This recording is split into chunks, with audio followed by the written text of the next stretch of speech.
Muhaciretdeki barlıq akıla ukula hədilə singillər, cemaat aqsaqalları, təşkilat rəhbərləri, həmmələrini Allah'ın güzel salamı bilen salamlayman. Esselamu aleykum ve rahmetullahi ve berekatuh. 3 milyon beguna Şərqi Türkistanlıqlarının Xitay Komünist Müstəmləkçi alvastılarının ceza lagerlarında misli körülmegen azap okubetlerge duçar buluşu ve bu Xitay virusu bilen yuqumlanış xavfi astıda qilishi, dünyanın Xitay virusu təhdidi astıda qilishi sebeplik hemmimizдің ko'nglimiz xotirjam emas, qalbimiz aramida emas. Mushu munosabat bilan mo'rini mo'riga tirab, tishini tishiga tishlab, vatan millat uchun, vatan ozodligi uchun dunyoning har qaysi bo'ling'ishqoqlarida tinimsiz kurash qilayotgan akalardan, ukalardan, hadila, singillardan samimiy hol so'rayman va tininglarga salomatchilik, qalbinglarga xotirjamlik ato qilishni Janobi Allohdan tilayman.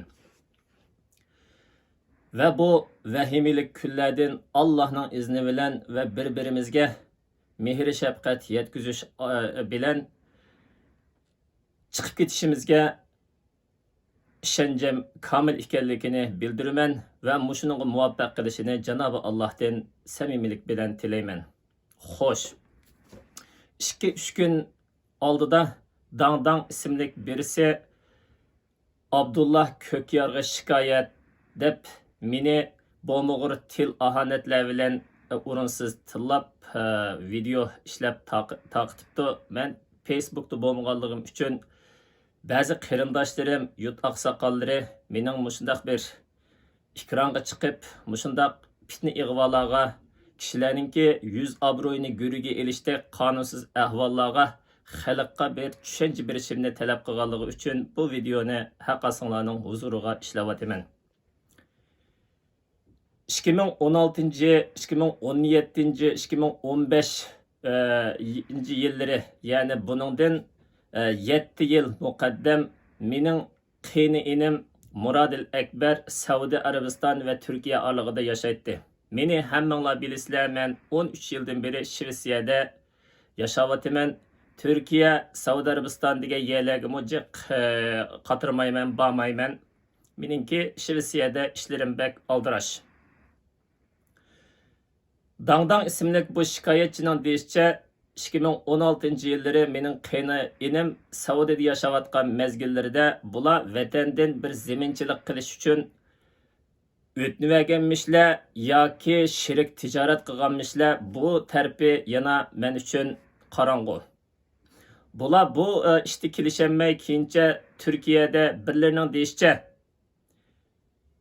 tapanca tirab turib hujjat yozg'izib olganmishlar. Birlarining deyishicha nayati illiq muomala bilan uyga sulab turib, xotinini, bolasini go'riga olib turib, illiq muomala bilan masaj qilib turib hujjat olganmishlar. Har holda bu pul Saudi bilan Turkiyaning orlig'ida bular tijorat qilgan mezgilda elishgan, berishgan hujjat vaqtida elinmagan. Keyin bu pul vatanga avatilib uy elingandan keyin, Xitoy uyni musodir qilib etgandan keyin bu ikki taraf pulninki Xitoy ajdahosining og'ziga tushib ketgandan keyin yoki bu balga elishdan ishonch qilinmaganligi uchun har holda masaj qilib olganmi yoki tapancha tirab olganmi, har holda keyin bir hujjat olgan. Bu ahvol Saudi sotiga tushgan. Saudi sotidanmi bu ishga o'ziga loyiq qarorni chiqargan. Hatta bu ish ulamolar birligining oldiga borgan. Ulamolar birligimi bu murakkab ishga aralashib oxirga chiqarolmaydiganligini, chunki javobgar bilan shikoyatchininki bir-birininki rozi bo'lgudek darajada ishlari, anzillari aniq bo'lmaganligi uchun ulamolar birligimi bu davaga alıştın voz kechgan. 2019 yılı 6-7 aylarda bo'lsa kerak bu shikoyat manga Abdullah Kökyarga Dangdang ismli birisi telefon qilib, xotiningizning inisida mushundaq muomalamiz vatdi. Saudiyada men uni Saudiyadan chiqmaydigan sotqa a'zo qilib qo'ygandim, ammo u chiqib ketib Shvetsiyaga ketib qolibdi. Siz aktivsiz dedi. Men aketmiga biyaga o'zim akilib olmaganligimni bu Mashkuvun alayh Muradil Akbar ayolimning inisining o'zining puti bilan, o'zining bileti bilan, o'zining setib olgan bileti bilan aeroplanda köp gündüzde balası bilen, ayali bilen üzü bir aile küçüp kelganligini xalq alam bilidu. Bu bir elip geçilgan iş emas. Yani kelip Saudiya Arabistan'ınki tamujni işlerini hemmeden bilidu, sot işlerini hemmeden bilidu. 3 adamni bir adam elip geçiş yoki elip kelish unchavala o'ng'ay ish emas. Saudiya soti bu haqda yaxshi qaror chiqarib, sırtqa chiqish iznini bergandan keyin qonunli holda bu bola Shvetsiyaga kelgan. Her holda maqitim Dangdang ismlik bu adam meningki xususiy telefonimga telefon qilib, agar men bu pulni qaynonimdan epmasam, tor betlarda video ishlab meningki inovatimni sazoyi qildiganligi, inovatimni tushirib etilganligi to'g'riliq tahdid ovozi qoldirgan. Men Allah bergen inavet olsa Allah üzü qo'g'daydi. Agar sen tiklab qo'ygan inavet olsa sen bunu tahdid orqali tushirib etalaysan, xolig'ingni qil. Chunki men bu ishni anziga aylantirib, masalalarni tadqiq qilib, o'z oldimga bir yerga olib sot qilib berish uchun meningki hozircha Sharq Turkiston davlatini qurmadim. Sharq Turkiston mahkamasi yo'q. Shunglashqa men bir tashkilot mas'uli bo'lsammi, garchi bu bolaninki aksi bo'lsam, ayolininki yo'ldoshi bo'lsammi, adil maydonda turib, sen rozi bo'lgudek, bu bola rozi bo'lgudek hal qilolmaydi ekanman. Eng yaxshisi bu enzini o'zingning turayotgan davlatingga yoki Shvetsiya turayotgan davlatga qonuniy ishlar bilan hal qilgin deb men qonuniy yo'lni ko'rsatdim. Afsus bu odam vatanda hamma ishlarni tapancha bilan yoki zo'rlik bilan yoki bo'lmasin hujjat olmay ibtidoiy usul bilan muomala qilish odatiga asosan qilib, ham bu masalani yana shu torlarda to'plang chiqarish, da'vogarning Mashkuvun alayhninki urug' tuqqanlariga jaddi jamiyatigacha bu masalalarni bir-biriga qirishtirib, kishilarninki psixikasini buzish uchun torlarda ig'vo taqitib, men haqqimda Abdullah Ko'kyar Turkiyaga kelsin, uyaga kelsin deb bir kichik bolaga buyruq tushagandek u odam uxlamay tush ko'ravetibdi. Men Türkiye hükümeti sotidan chaqasa men bora olayman. Ammo hech qanday tashkilot yoki qora guruh yoki bir shaxs menga palonchaga kel yoki kelma deb buyruq qilolmaydi. Meni Shvetsiya hükümeti chaqira oladi, javob bera olmayman, chunki men qonunliq bir tashkilotninki sobiq mas'uli, hozirgi noziri va so'zchisi. Meni xalq olam tunuydigan bir siyosiy faoliyatchi, shuning uchun shaxsiy kishilarninki shaxsiy da'volarini o'zaro hal qilishini, qonun orqali hal qilishini tavsiya qilaman. Meningki ayolimning urug' tuqqanlari bilan bo'lgan munosabatini menga chetib olib, meningki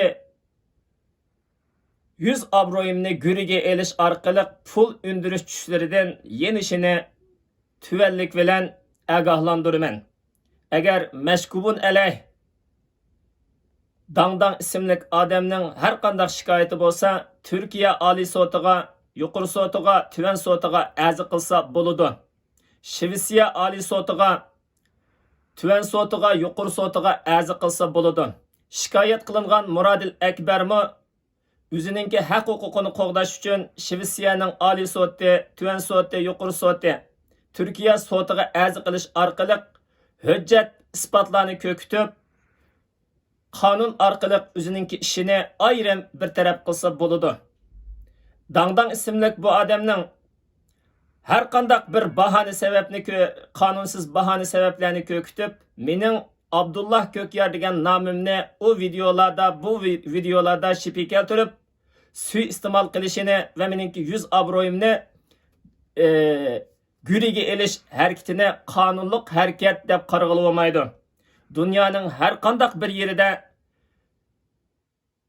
har qanday bir muomala qilishganlar o'zaro bir-biri bilan hal qilishidi.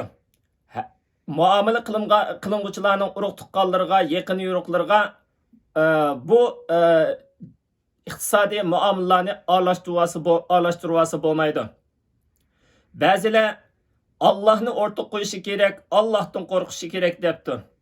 Allohdan kim jiq qo'rqidi, kim jiq qo'rqmaydi, buni bir Alloh o'zi biladi. Ba'zilar vatan millat ishiga saxtalik aralashmasi kerak debdi. Kimninki vatan millat ishiga saxtalik aralashtirganligini, kimning saxtalik aralashtirmaganligini bir Alloh o'zi biladi. Har holda men 13 yil siyosiy hayotimda vatan millat ishlariga saxta aralashtirmaganligimga bir Alloh biladi va xalq olam biladi. Shunglashqa mening ayolimning inisi bilan bo'lgan va bu davlatning sirtida bo'lgan va men buningga aloqam bo'lmagan bir ishqa meni aralashtirib olish ne islom dinining qonunida ne turvatqi xalqarodagi 193 necha davlatning hech qaysi birining qonunida yo'q. Faqat Xitoy kommunist mustamlikchi alvostilari bir odamningki muomalasi uchun yana bir odamni guriga olib oladi. Masalan, siyosiy faoliyatchilarningki urug' tuqqanlarni vatanda besim qilib guriga elib olish bu Xitoy kommunist mustamlikchi alvostilariga xos bir odat. Mening o'ylashimcha, Dangdang ismli bu odam Xitoy kommunist mustamlikchi alvostillarni orqasiga elib, Xitoylarcha menga tahdid ishlatayotgan bo'lishi mumkin. Men deyman, Xitoylarcha bu tahdid menga kesmaydi. Vassalamu alaykum va rahmatullohi va barakatuh.